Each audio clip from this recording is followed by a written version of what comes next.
오늘 예배에 나오신 여러분에게 주님께서 주시는 은총과 평화가 함께 하시기를 소원합니다. 오늘 말씀은 좀 어려워요. 요한복음이 전체적으로 다 어렵습니다. 그렇지만 요한복음을 이해를 하게 되면 우리가 기독교 신앙의 99% 정도는 알게 됩니다. 먼저 부활에 대해서 좀 말씀을 드리고 싶은데요. 부활은 기독교 신앙의 핵심입니다. 부활이 없이는 기독교를 설명할 수가 없어요. 우리는 부활을 오해해서 육체의 죽음 이후 나타나는 어떤 일로만 생각합니다. 그러나 부활을 그렇게 생각한다면 지금을 살아가는 우리에게 부활은 별 상관이 없는 일이 되어버립니다. 지금의 삶은 지금의 삶이고 부활은 나중의 일이기 때문에 이런 이분법적인 사고를 갖게 된다면 지금은 열심히 자신의 욕망을 쫓아 살겠지만 결국 우리가 예수를 믿었기 때문에 죽은 다음에는 천국 가고 마침내 부활할 수 있겠다라는 생각을 합니다. 이 땅에서 어떻게 살든 나는 예수님을 믿는다라고 했기 때문에 천국 갈 거라는 생각이에요. 예수를 믿는 것이 마치 보험을 든 것처럼 오해되는 것입니다. 제가 누누이 말씀드렸지만 부활은 죽음 이후에 어떤 삶이기도 하지만 또 그런 삶이 전부가 아닌 것도 맞습니다. 부활을 믿는다라는 것은 지금 나의 삶에서 예수님의 부활을 선취적으로 경험하며 사는 겁니다. 두려움에 빠져있던 제자들이 부활하신 예수님을 만난 후에 꽁꽁 닫혀있던 문을 열고 담대하게 세상으로 나간 것이 부활입니다. 근심에 쌓여서 엠마오로 향하던 두 제자가 부활하신 예수님을 만나고 마음이 뜨거워져서 방향을 돌려서 새로운 길로 가는 것이 부활입니다. 의심으로 가득한 신앙이었지만 예수님의 옆구리와 손에 난 상처를 보고는 의심이 확신으로 바뀌어서 선교지로 나가서 순교했던 도마의 삶이 부활입니다. 예수님을 세 번이나 부인하고 배신했던 베드로가 디베리아 바닷가에서 부활하신 주님을 만났을 때 다시 한번 삶의 기회를 얻은 것, 그리하여서 수많은 사람들을 변화시키는 사도가 된 것, 그것이 부활의 삶입니다.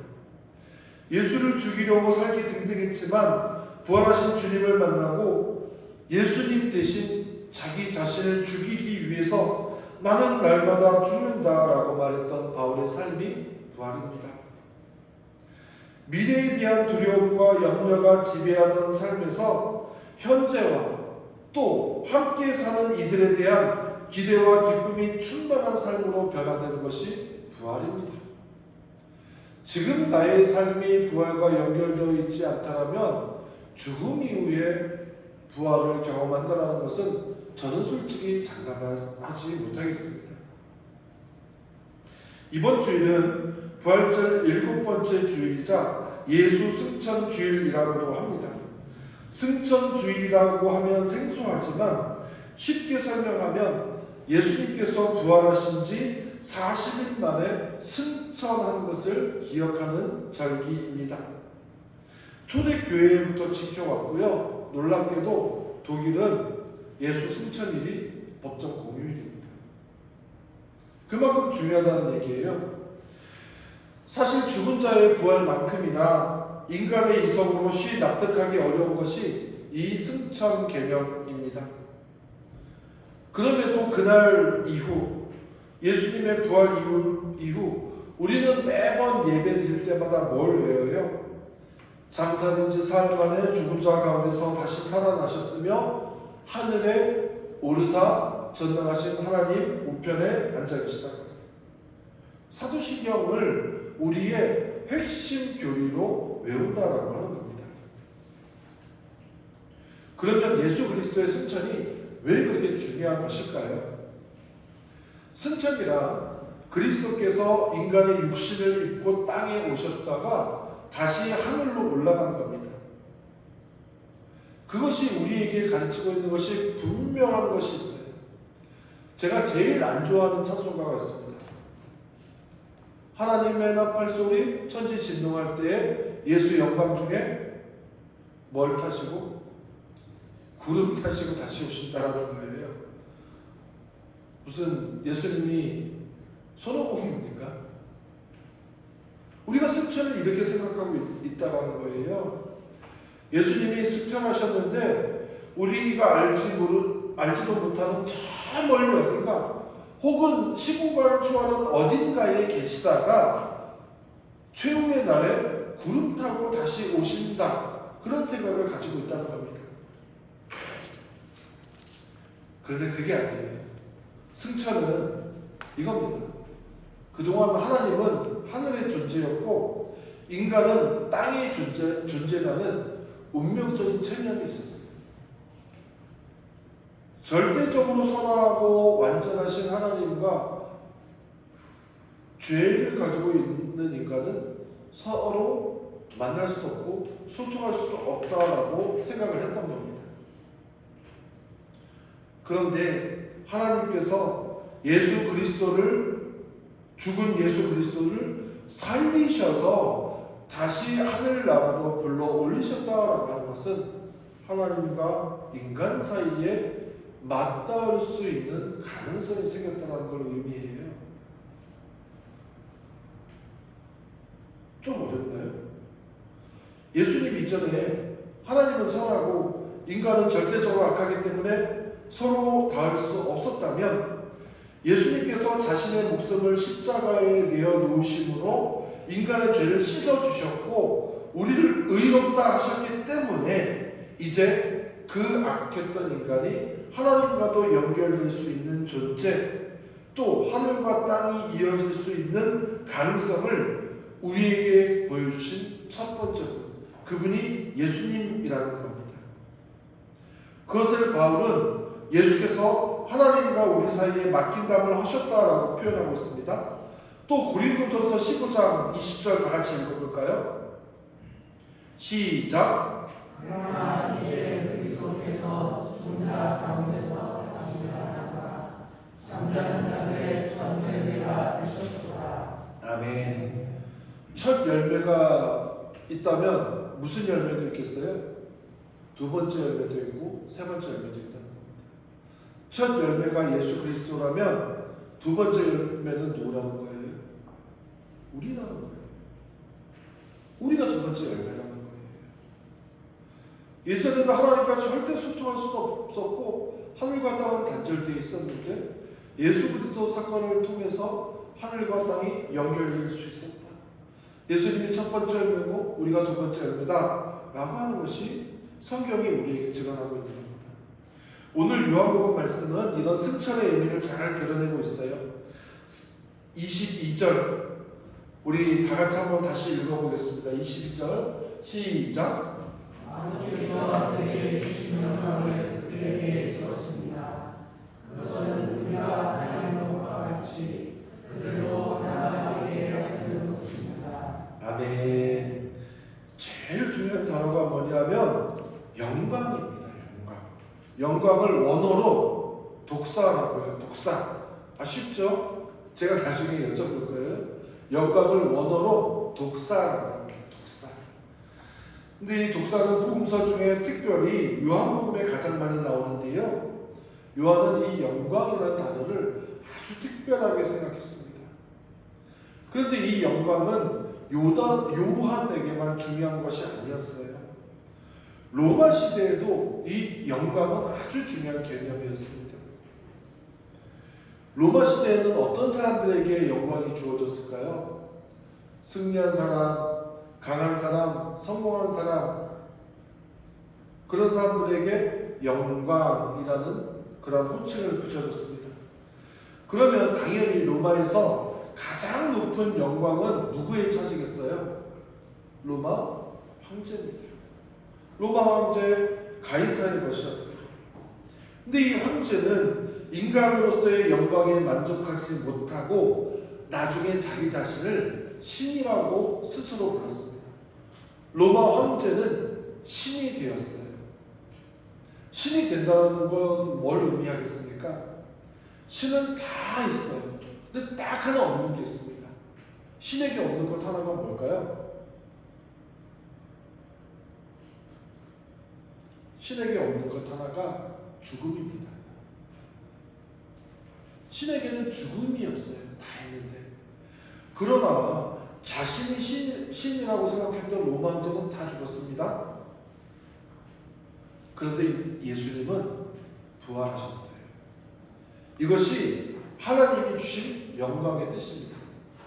하나님이 주신 영광은 예수님을 죽음에서 다시 살리신 것을 의미합니다. 그것만한 영광이 어디 있어요? 로마 황제의 영광보다 이게 훨씬 큰 거예요. 부활했다는 거. 예수님이 부활하심으로 영 가능성이 없던 우리에게도 구원의 가능성이 생겼다. 우리가 두 번째 열매가 되었다라고 하는 말씀입니다. 23절, 24절도 읽어보겠습니다. 23절, 24절 시작. 내가 그 안에 있고 아버지께서 내 안에 계신 것은 그들이 완전히 하나가 되게 하려는 것입니다. 그것은 또 아버지께서 나를 보내셨다는 것과 아버지께서 나를 사랑하신 것과 같이 그들도 사랑하셨다는 것을 세상이 알게 하려는 것입니다. 아버지께서 내게 주신 사랑들도 내가 있는 곳에 나와 함께 있게 하여 주시고 창세 전부터 아버지께서 나를 사랑하셔서 내게 주신 내 영광을 그들도 보게 하여 주시기를 빕니다. 아멘. 맨 마지막 부분, 창세 전부터 아버지께서 나를 사랑하셔서 내게 주신 내 영광을, 내게 주신 내 영광이 뭐냐면 부활입니다. 그들도는 제자들 그리고 우리들입니다. 우리도 예수님께서 얻으신 그 영광을 얻을 수 있다라고 하는 겁니다. 지지난주에도 말씀드렸던 것처럼 13장부터 16장까지가 예수님의 고별설교 유언입니다.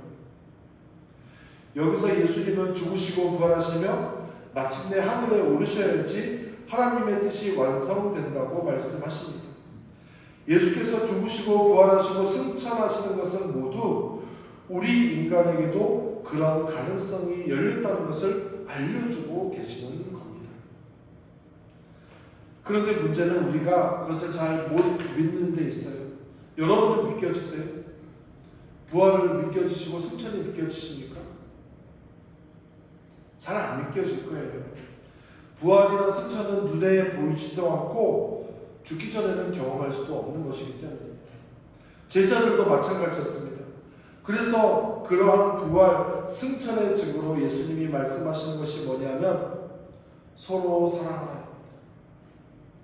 제가 요한복음 읽어보니까 핵심은 하나예요. 서로 사랑하라. 우리가 서로 사랑하면 그것이 부활과 승천의 삶을 살아가는 증거라는 거예요. 누가 우리한테 부활이 어딨어? 사람이 죽어다 다시 사는 게 어딨어? 사람이 죽으면 끝이지 하늘로 올라간다는 게 말이 돼? 할 때 사람들에게 얘기하는 거예요. 말로 하지 말고 우리가 살아가는 모습을 보여줘서 진짜인가 본데, 그런 삶이 진짜 가능한가 본데, 그걸 보여주라는 겁니다. 맞습니다. 사랑이 모든 질문의 대답입니다. 그리고 사랑은 하나 되는 모습으로 나타납니다. 하나님이 예수님과 하나이신 것처럼 예수님이 내 안에, 내가 예수님 안에 거하면서 하나가 된 것처럼 우리가 서로 하나 될 때 그것이 사랑하고 있다는 증거가 됩니다. 부활이 죽음 이후가 아니라 현재의 나의 삶이 변화되는 것이 진정한 부활인 것처럼 승천도 죽음 이후에 하나님 나라로 가는 것이 아니라 지금 나의 삶이 하나님 나라의 아름다움과 영광을 살아가는 것입니다. 즉 하나님 나라의 현재성입니다. 우리가 하나님 나라를 살아가고 있는가 보여주는 것이 바로 사랑입니다. 그리고 그 사랑의 증거는 하나됨입니다. 승천을 통해서 하나님과 인간이 이어질 수 있는 가능성이 열렸고 그것을 통해서 하나님과 사람이 서로 사랑하게 되었습니다. 부디 이 승천 주일에 부활과 승천을 이 땅에서 당겨서 살 수 있는 저와 여러분이 되기를 간절히 축원합니다. 우리 잠시만 말씀을 가지고 묵상하겠습니다. 부활과 승천이 좀 어려운 개념이지만 어려울 것 하나도 없습니다. 지금 내 삶에서 부활과 승천의 증거가 나타나면 살아가고 있으면 그게 예수님이 부활하시고 승천하신 증거가 될 수 있다는 것입니다. 주님, 우리가 그 주님께서 미리 보여주시고 먼저 가셨던 그 길을 따라갈 수 있는 믿음을 주십시오. 이 땅에서 하나님 나라를 말할 수 있는 믿음을 허락하여 주십시오. 우리 잠시만 말씀을 묵상하면서 기도하겠습니다.